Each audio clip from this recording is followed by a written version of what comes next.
जुहार समस्त के वेलकम। इटा किन जगह आपण माने ठीक भाव रे जानी पारुथिबे।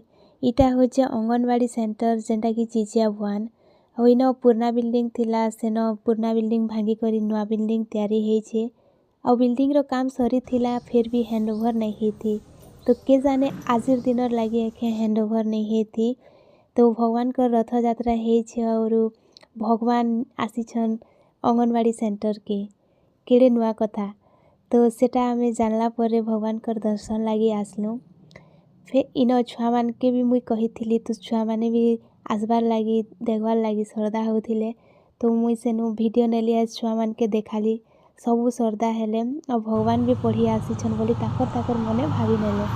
तो खुशी लागला कि भगवान आसीछन आमर अंगनवाड़ी सेंटर के। तो नेक्स्ट वीडियो रे जानमा आमर चिचिया 2 अंगनवाड़ी सेंटर केन अच्छे आउ केनता हालत रे अच्छे जे नेक्स्ट वीडियो रे देखबा। आज लागी एतनी थैंक यू। जय जगन्नाथ।